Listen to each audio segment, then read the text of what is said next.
Hello ladies, and a happy new year to you. It's Penny at Penny's Place. I've not been on since last year, I know we're only on the 5th, 6th of January. We went to our caravan in between Christmas and New Year, and so I didn't do very much. Well, I said I didn't do very much. I was very pleased. I did finish a couple of projects that were waiting to be finished, basically. And then I've been trying to take Mr. Pitt on a lead on his little harness. Now, he's used to it in the car, now he's harnessed and what have you. I'm not saying he likes it, because he doesn't. But I've been trying to get him used to it as well, doing a bit of walk, because I think, especially if we're going away for a week or more, he does really need to get out, and go walking with us. I mean, I'd only do it, he's quite a timid cat really, and I'd only really do it when I knew there was no dogs around, or, it's a pretty quiet place. So there was hardly anybody there at all when we were at the caravan site. And it was a lovely sunny afternoon, and I'd already took him about twice, and he seemed to be all right. Didn't want to stay out long, but little baby steps. So on this particular, I think it was the last day. It was Sunday, I think, Sunday or Monday morning, I can't remember. And so I took him out, and I thought, well, I'll carry him a little bit further than I normally do. And then he usually wants to turn around and make his way back home to the caravan, which is great, that's what we really want. And so we're walking along, and there's sections of gravel and there's sections of lawn, grass, where you put your caravan and your awning and what have you. So I let him down, and he seemed to be fine. And then he got spooked because Arthur came out behind. Now, the sun was in my eye, so I dare say it was in Mr. Pitt's eye. And he got properly spooked by Arthur, and I bent down to reassure him. But no, that was it. He shot off, and I lost control of the lead. And I fell down. You can see I've got a wrist thing on. It's not much. It's just I went right into the gravel here. So I've been trying to keep it clean and dry. But I have had it open, if you know what I mean, to let the air dry it when I'm not doing something at the craft desk. So, oh yes, and I managed to just scratch me glasses as well on the gravel. But, every cloud, they say, and it's on the side where I'm blind, so it's just normal glass, that. So it's not affected me at all, that. Which is a good job, because what with having dry eye in that eye, and now a scratched glass, I'll be... Oh dear me, this, if you don't laugh, you'd cry, wouldn't you? So that's what it is. So anyway, get back to craft session. I've been meaning to do this for a lovely lady across the road. He was a lovely man, Peter. Our friend and him had lots of discussions about fishing and what have you, and they were really hoping soon after COVID to maybe, use our caravan, because there's a good fishing space there. But unfortunately, Peter didn't make it. So I've just done a very simple stone with this one.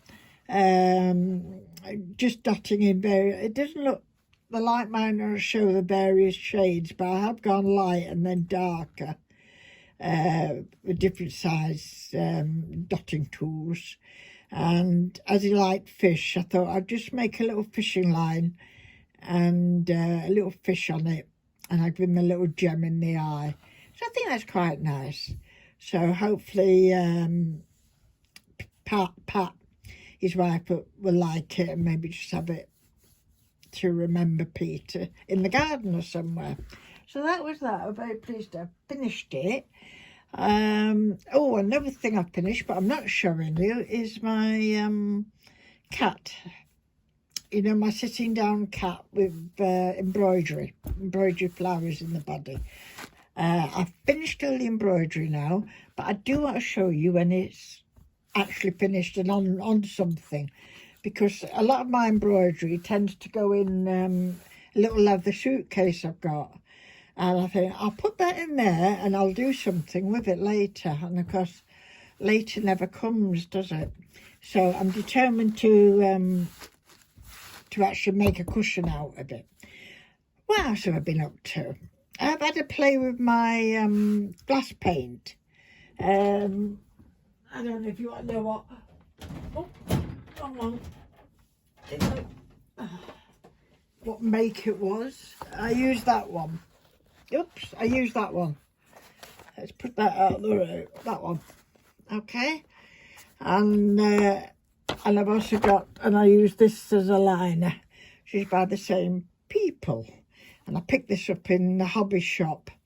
I had tried, I don't know, a few videos back, tried making my own. There's a lovely gentleman who does glass painting, and he makes his own liner. He doesn't really like these type of things, so I thought, well, it's so cheap that to make it, but I couldn't make the right compound, and worst thing, I couldn't make them little cone things, you know. I don't know why. I don't know if it's my wrist or what, but I just couldn't seem to make them. So anyway, I went out and bought this, and it's not come out too bad. Practice, as they say. I'll put that back in there so I don't lose it. Keep practicing.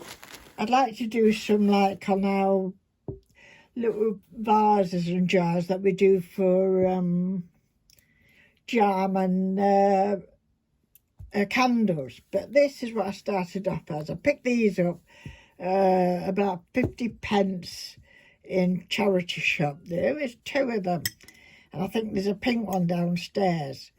So I got this pattern.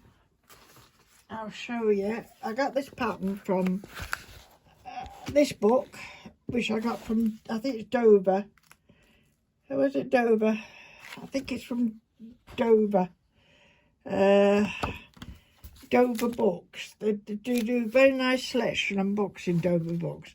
I've got another actual book coming this week, but this one's really nice. It's got lots of patterns, and it can use for glasswork, Art Nouveau and what have you. So I picked a pattern out of here somewhere. I didn't want to go through the trouble of reducing it and then printing loads out and all that. So I just found one that, oh, there it is. Seek and you will find that one. So I just traced it three times because I decided to have 3 flowers. Now the first part for me, I dare say there's a much easier way, but I glued the front of the tracing paper and then I had to stick it down with the back of brushes and God knows what else to make it stick.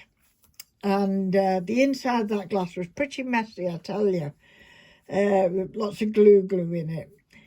But anyway, we managed it. So I went round the outline with gold liner, and then I've not experimented yet really with different colours, you know, blending them in. That will come. So I've mainly done just pink and crimson on the flowers, and the nice apple green for the leaves. So I'm hoping to put them in the oven today. You've got to, I finished it off yesterday, so you've got to leave at least 24 hours before you set them in the oven. So I tell you what, I am a bit nervous about doing that because I don't really want them to break, basically. But I've seen people putting wine glasses in and goodness knows what else.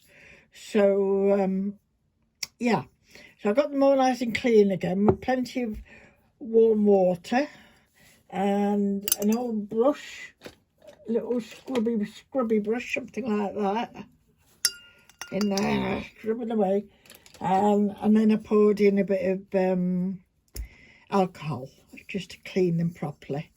So I think they're not quite nice. So we've got the bulbs, we bought the bulbs a bit back, so they're definitely ready now to go in. So as soon as I put these in the oven and I come back and they're not all smashed up. I remember that happening once with my polymer clay thing I made. Anyway, I'm going to give it a bash this afternoon and I'll put those in. I think it's at 130 centigrades, and people say about half an hour. So, you know, everybody says, well, it depends on your oven. Does it go, you know, very hot, or is it, you know?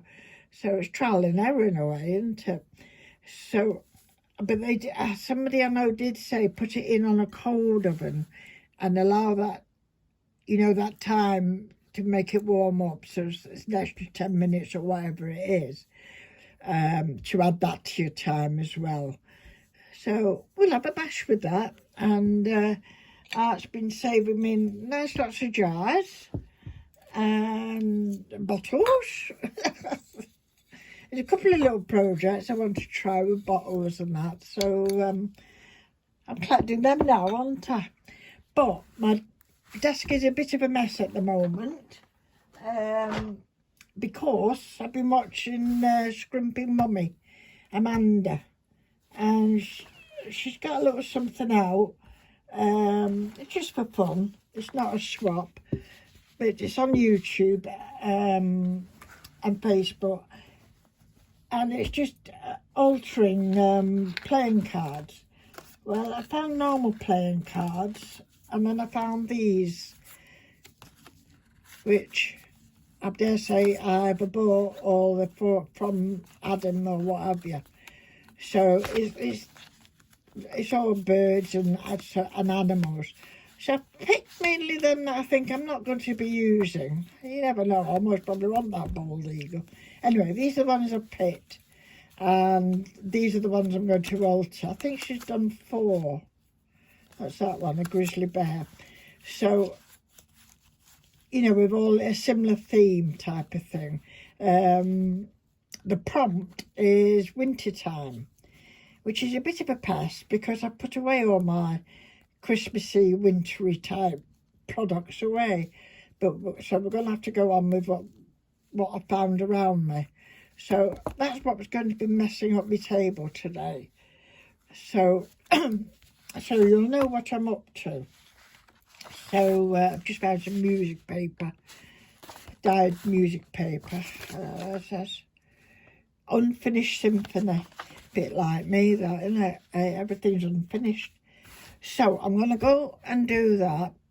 The cat's asleep. I'm warming up my glue gun in case I need that. And I'll put away this nice cloth.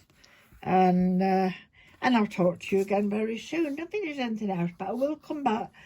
And so this afternoon, I promised myself I'm going to do something about this cushion, as well as put these in the oven.